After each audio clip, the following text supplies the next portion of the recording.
Let's draw a clear distinction between America and Donald Trump. The whole problem here is that Donald Trump is attacking American democracy.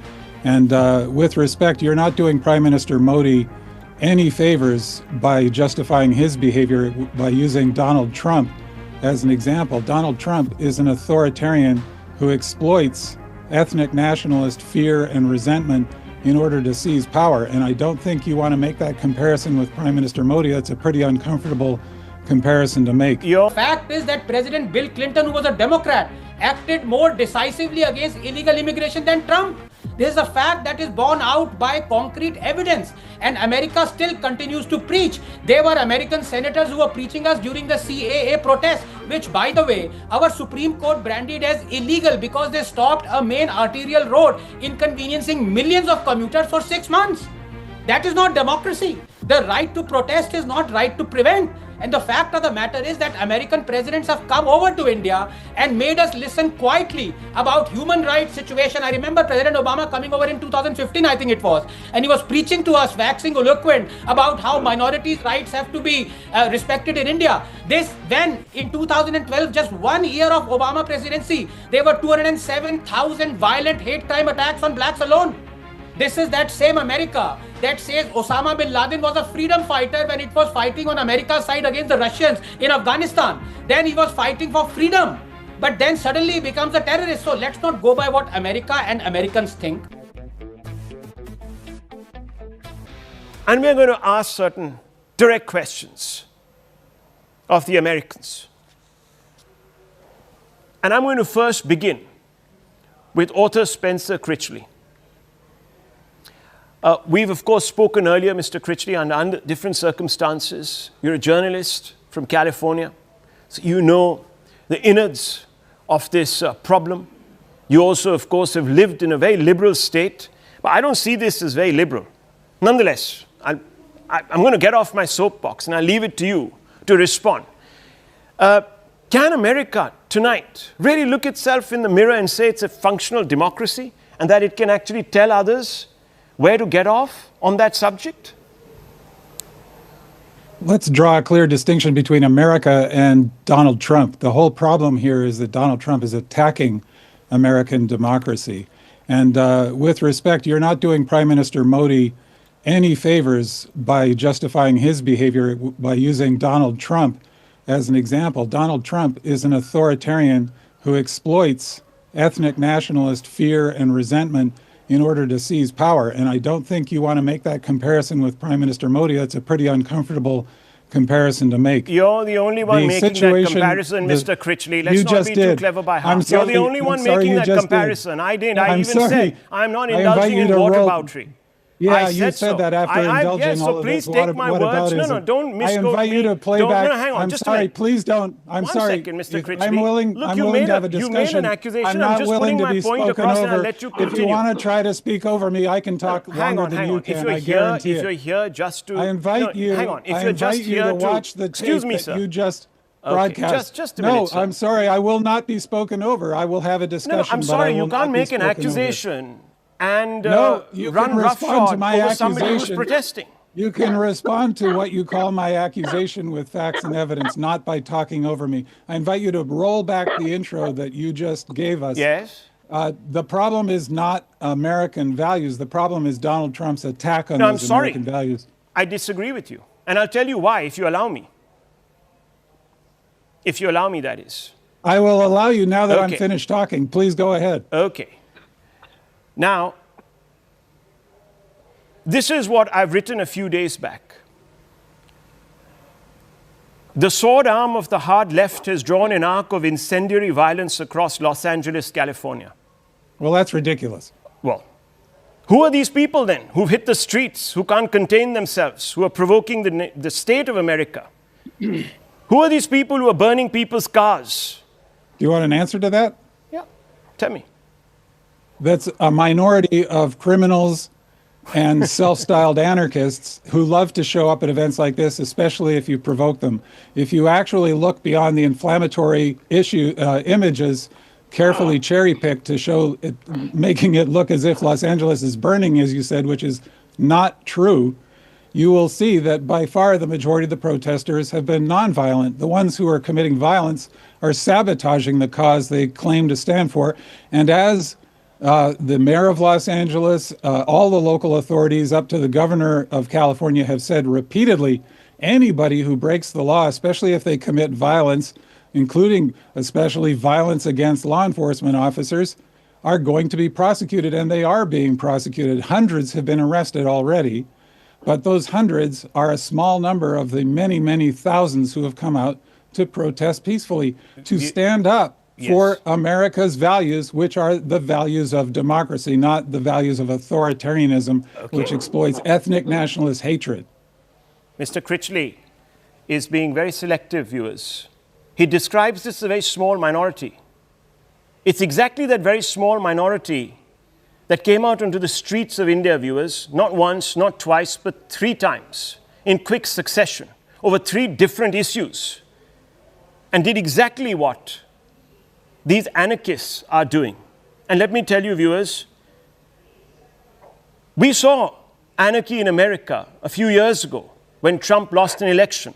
At that time, another bunch of misconceived individuals overran the Senate. And we were told the entire MAGA movement was actually hooligans. The entire MAGA movement. So they painted the entire movement in one color. I'm not a supporter of the MAGA movement. I don't support any of the... Excuse me. Let me finish, sir. I haven't finished. I haven't asked you a question. I'm making a statement. We're not getting into a... You're making an untrue statement. Oh, well, that was what was said. That they're all insurrectionists. They're all off their heads. Well, see, now, viewers, this is what I'm saying. When you talk in rhetorical terms, this is where the problem is. You can generalize pretty much anything. And that's what I was trying to bring out here. But anyway, I'm not going to dominate this. We've heard Mr. Critchley. He's saying that, look, you can't at any level melt the boundaries between the remit of Trump's office and the American people and the American state in general. That's what he's saying. Let's not blur the boundaries, he's saying. Does that hold true? Let me open this up. Between Trump, the person, and the American state. Okay. And Trump helped to organize the January 6th attacks on the Capitol. He clearly cares nothing. Well, we don't know who's organizing this sort of, I'm sorry to say, leftist intifada. But anyhow, let me just bring it. Let me just bring it. I'm sorry. Look, let's allow me the use of colorful adjectives like I've allowed you. That's what I was saying. Two rhetoricians. To stick to facts. I'm sticking to facts.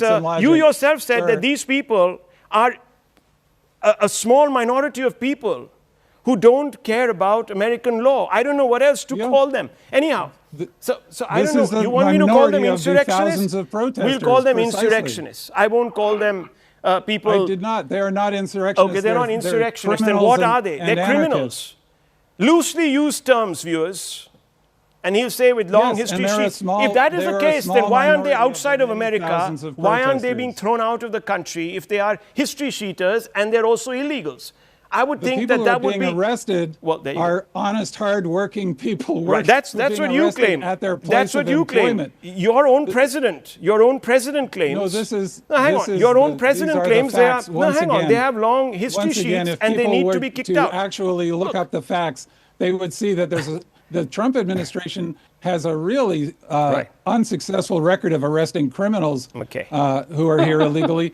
The great majority of the people they're arresting and deporting have no criminal record. In any case, viewers, when you elect a felon, what more can be said about the American people? Well, I agree with you there. There you go. I agree with you there. I mean, let's, as I said, I mean, come on.